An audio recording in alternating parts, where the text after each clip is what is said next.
১৯৭১ সনের মহান মুক্তিযুদ্ধ, নাকি এই যে ২০২৪ সনে জুলাই আগস্ট বিপ্লব হলো, যাকে সবাই ৩৬শে জুলাই বলার চেষ্টা করছে। ২ নম্বর হলো যে আমাদের একটা সংবিধান, ৭২-এর সংবিধান, সেটি আমরা পালন করব, নাকি নতুন একটা সংবিধান লিখে নেব বা রচনা করে নেব। এরপরে যে বিতর্কটি হচ্ছে সেটি হলো, আমাদের এখানে একজন মাস্টার মাইন্ড আছেন, ইদানিংকালে বিপ্লবের মাস্টার মাইন্ড। তো তার একটি বক্তব্য অনেক আগের, থিওরিটিক্যাল। তিনি বোঝাচ্ছেন মানুষকে পালংবাদকে যিনি লালন করেন, পালন করেন।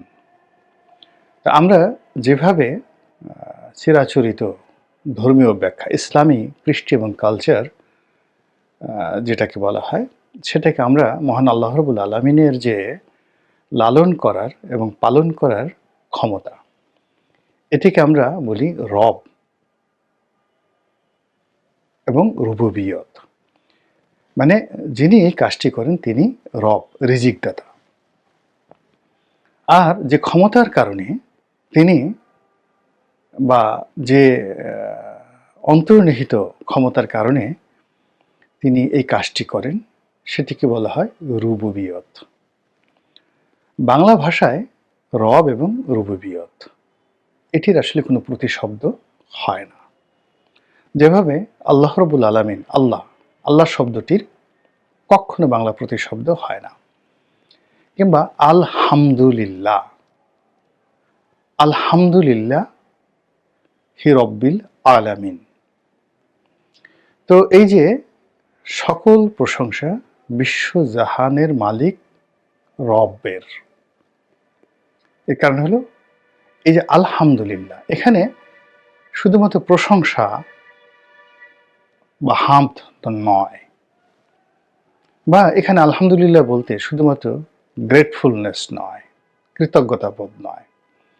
আলহামদুলিল্লাহ এমন একটা বিষয়, যে বিষয়টি বলতে গেলে অ্যাটলিস্ট আমার মতো ক্ষুদ্র মানুষও আমি কয়েক ঘন্টা বলতে পারব।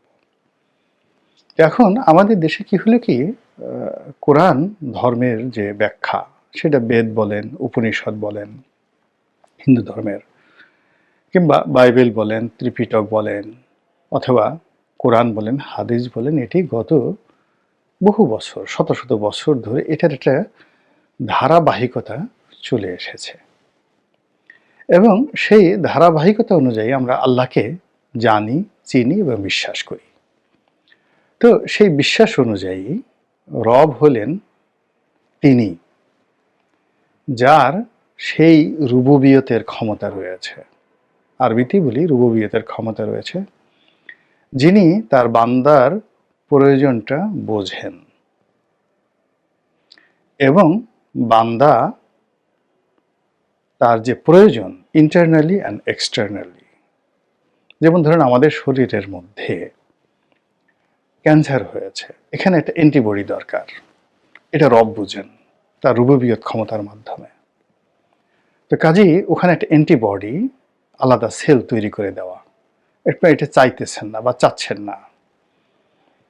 তো এরকম বান্দার প্রয়োজন ইন্টারনালি অ্যান্ড এক্সটার্নালি, বান্দা প্রার্থনা করুক বা না করুক, অথবা বান্দা চাক বা না চাক, তার প্রয়োজনের সামগ্রী বস্তুগত এবং অবস্তুগত, desire and expectation and dream, প্রত্যেকটি জিনিস যখন যেভাবে যতটুকু প্রয়োজন পরিমাপ করে যিনি পৌঁছে দিতে পারেন, তিনি হলেন রব এবং রুবুবিয়ত।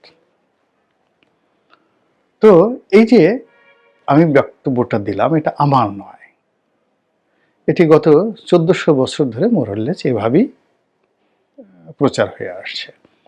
কিন্তু ইদানিংকালে আমাদের বাংলাদেশে কিছু জ্ঞানী আসছেন, পণ্ডিত আসছেন, দার্শনিক আসছেন, যারা এই রব এবং রুবুবিয়তকে বাংলাতে রূপান্তরিত করার চেষ্টা করছেন এবং এই যে রুবুবিয়ত যে শব্দটি, এটিকে তারা বলার চেষ্টা করছেন পালংবাদ, যিনি লালন পালন করেন।